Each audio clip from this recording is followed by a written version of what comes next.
আসসালামু আলাইকুম রহমতুল্লাহি ওয়া বারাকাতুহু।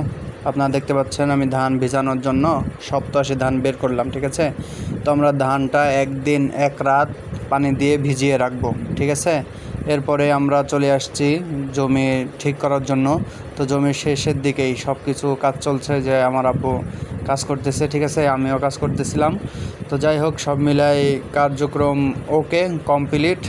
একদিন এক রাত ভেজানো কমপ্লিট। এখন আমরা পানি থেকে ছেঁকে তুলে, এই যে দেখতে পাচ্ছেন পানি ছেঁকা হয়ে গেছে, ঠিক আছে। পানির বেশি রাখা যাবে না, হ্যাঁ, এরকম ঝাঁকা দিয়ে তুলে পানি ছেঁকে ফেলতে হবে। পানিগুলো ছেঁকে নেওয়ার পরে একটা সালার বস্তা দিতে হবে, যেটাকে পাটের বস্তা বলে, বুঝছেন। পাটের বস্তা দেওয়ার পরে মানের পাতা অথবা কলার পাতা দিতে হবে, দিয়ে ওর উপরে ধানগুলো রেখে দিয়ে সুন্দর করে ঢেকে দিতে হবে, বুঝছেন। এই যেভাবে আপনাকে ঢেকে দিতে হবে ভালোভাবে, যেন আলো বাতাস না ঢুকে, ঠিক আছে, জাগ দেয় যেভাবে আর কি। এই যে আম্মু খুব সুন্দর করে ঢেকে দিচ্ছে, হ্যাঁ। এইভাবে আপনারা ঢেকে 2 দিন 2 রাত রেখে দিবেন। দেওয়ার পরে কি হয় এটা আপনাদেরকে আমি দেখাবো। আমি এই বিছনটা একদিন এক রাত ভিজাই থুয়েছিলাম পানিতে, বুঝছেন।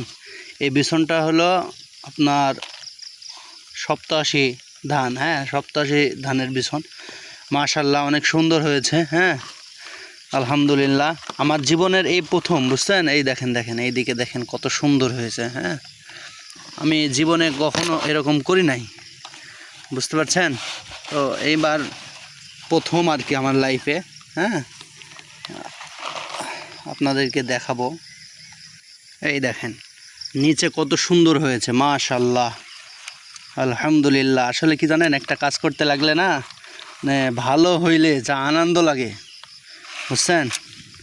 তো আমরা এটা হলো জমিনে আগে ছিটানোর আগে এড়াই নিতে হবে, হ্যাঁ, এসবগুলান এড়াই নিতে হবে, নাইলে এক জায়গায় বেশি পড়বে আর এক জায়গায় কম পড়বে, বুঝছেন।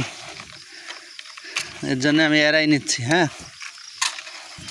আপনারা যারা ধান চারা দেন এই প্রক্রিয়া অবলম্বন করতে পারেন। সর্বপ্রথম একদিন এক রাত ভিজাই থুতে হবে, তারপরে 2 দিন 2 রাত তুলে জাগে থুতে হবে, হ্যাঁ। আমি এই যে মানের পাতা দিয়েছিলাম আর সালার বস্তা, বুঝতেন, পাটের বস্তা, হ্যাঁ, ওই পাটের বস্তা দিয়ে ভালো করে ঢেকে রাখতে হবে। তাহলেই 2 দিন 2 রাত এরকম থাকলেই দেখবেন যে এরকম ট্যাগ গাছ ফেটে ট্যাগ বের হয়েছে, হ্যাঁ।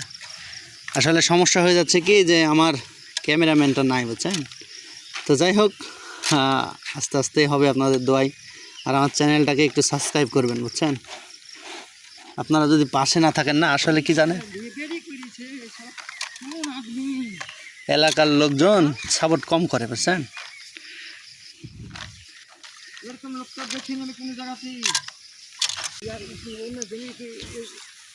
বিসমিল্লাহির রহমানির রহিম। এই যে এভাবে দিব, হ্যাঁ।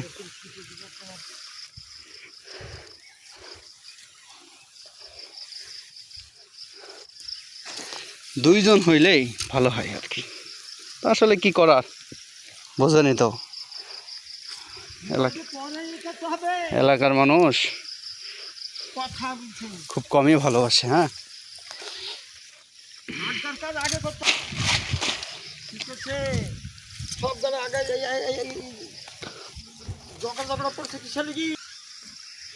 তো আজকের ভিডিও এই পর্যন্তই। ভালো থাকবেন সবাই।